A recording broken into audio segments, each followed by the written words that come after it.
met Farkas and I've had a couple of drinks. Trust me, I can take you there. That's a quality. She got it. Anyway.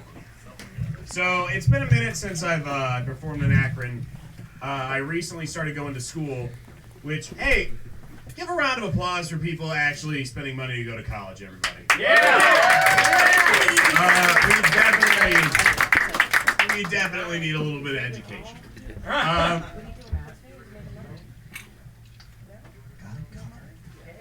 So, I'm a political science major. Anybody else? Yeah!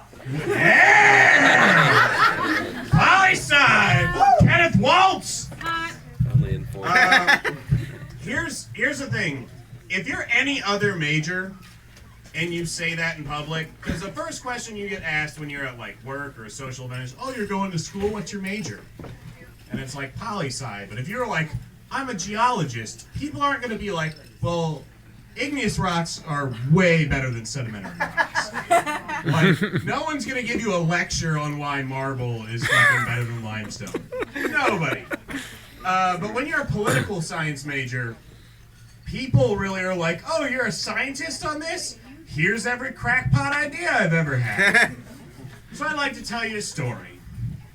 I was at work, I was talking to somebody, they asked me what my major was, I said political science, and they were like, I've got something to say. And I was like, good. Good. Grand. And they were like, ever since Obama, and anytime someone makes an AMA, you're like, this is gonna go south. Southern-ish. Yeah, I get that. And all of his tax cuts, I'm just picking this up, have destroyed my family. And I was like, go on. Then she was like, well, we just had bought a $3 million home in Georgia. And I was like, good for you, I guess. Like, that's congratulatory. And she was like, but because of Obama's wild taxes and the stock market crash, and I was like, oh, and footnote, the stock market crash. Because that had a little effect on your fucking property value. We had to sell our $3 million home to buy a $2 million home. And I was like, oh, the shame you must have in a $2 million home. And she was like, well, and the worst part of it was, and I was like, go on, what's the worst part of a $2 million home? She was like, because of the capital gains tax, we didn't get to buy a boat. And I was like, are you shitting me? No boat? My God, did your husband kill himself out of shame? How did you live with yourself the next day knowing that there was no boat on a pier with your name on it? You know? I didn't go to the doctor because I have a $40 copay until I had signs of dying. No boat! Jesus! How do you wake up in the morning and do it again? I can tell you how I do it. A lot of orange juice. Sleep and sweating it out, which apparently does not work. You need fucking antibiotics for some things. I tried, and I failed. I have an old Jewish doctor. Anybody else? Woo. Yes. Woo. God. Everybody. If you don't have an old Jewish doctor, you need to find and get an old Jewish doctor. All right, let me explain why. I'm sitting in the doctor's office, and my doctor comes in and he goes, hey, Matt. And I'm like, hey, my ass hurts. And he was like, I read. And I was like, good. And he was like, you still drinking, smoking, and doing drugs? And I was like, yeah, all the time. And he was like, good. He was like, you still doing coke? And I'm like, when I can afford it. And he was like, well, it's good you can afford it.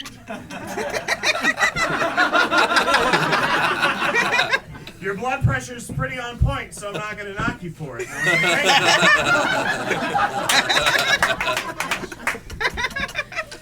And I was like, and I was like, am I dying? And he was like, well, you're going to die. I can't tell you when, but knowing your lifestyle, it's probably soon. And I was like, let's move forward. And he was like, cool. So we're sitting there making awkward eye contact, and I'm like, I saw all over your doctor's office that your wife recently wrote a book. How is it? And he was like, it's terrible. Like, I read the first chapter, it's awful. And I was like, well, you certainly advertised it. And he was like, I love my wife. And I was like, I left my ex. And he was like, well, you know, if you're willing to die alone. And I was like, yes. And he was like, well, no, you'll at least die in a group of miscreants. And I was like, positive. So there was another pause, and he was like, hey, take your pants off and roll over. And I was like, you could say that nicer, you know. It's a girl's first time. And he said, this isn't a date. And I said, you know how to break a girl's heart. And I pulled my pants down. And he was like, that doesn't look good. And I was like, my ass or the thing on my ass? And he was like, both? I was like, you really know how to get to the core of somebody. And he was like, I'm just saying neither compliments the other. So I paused. Something smart ass to say. And I just said, so what's the option? And he was like, well, I'm going to put you on antibiotics. I was like, didn't I call you and ask if you would just prescribe one of these over the phone? And he was like, yes, you did. And I was like, why didn't you? And he was like, because your insurance company doesn't give me $200 when I give you that over the phone. And I was like, cool. And he was like, you owe me $40. And I was like, the end of so many dates that have ended with the beginning of this is not a date. I'm recently single, so clap or don't. It could really go either way. Yeah, you do. I'm back. You know, something that I found interesting is, like, there's a doctorate for everything. Like, I would love to be in a grocery store when somebody goes, like, is there a doctor in the house? And someone pops around the cereal aisle, like, I've got a doctorate in music theory. And she's like, you've got a doctorate in nothing!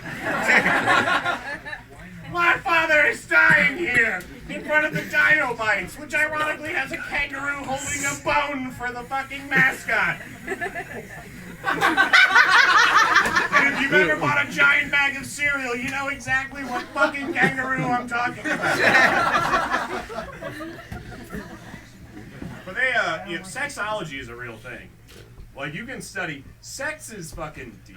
What we learned in high school was like biology 101, like if you put your dick in a girl and come, there might be a baby. Maybe. And here's how it all happens. And I've got a chart. And you're like fascinated. Like really. Here's something that I found interesting. I was watching a documentary and they were talking about the female orgasm. And it's like the male orgasm happens because if we didn't have a reason to come, we wouldn't, and we would never procreate because men are lazy.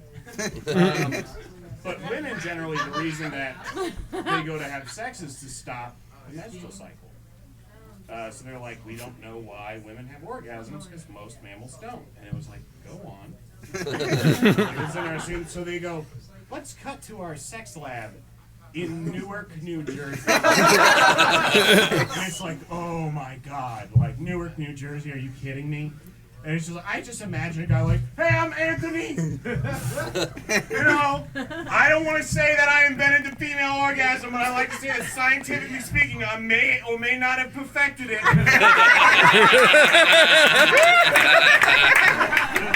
This is my other brother, Anthony. My mom ran out of ideas when she he just said Anthony again, and now we're brothers.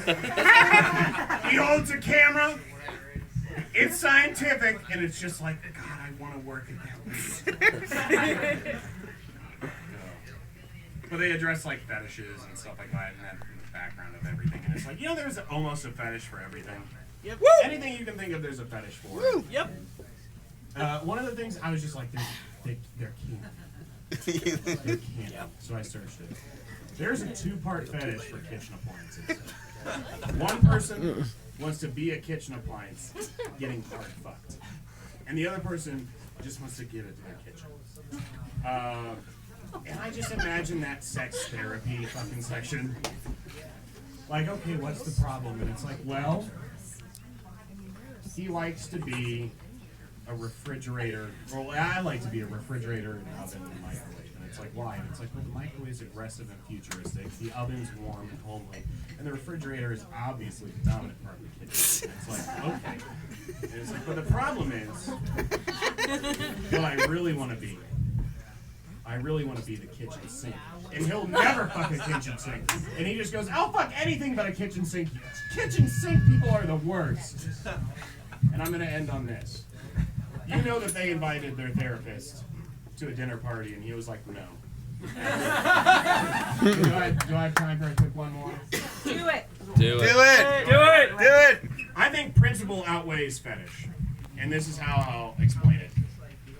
I was talking to a woman, and she was just like, I really like when a man licks this. And it's like, well, you got to be careful because it's ticklish if you don't warm it up first. And she's like, oh, I know. And I was just like, this is going to be a great night.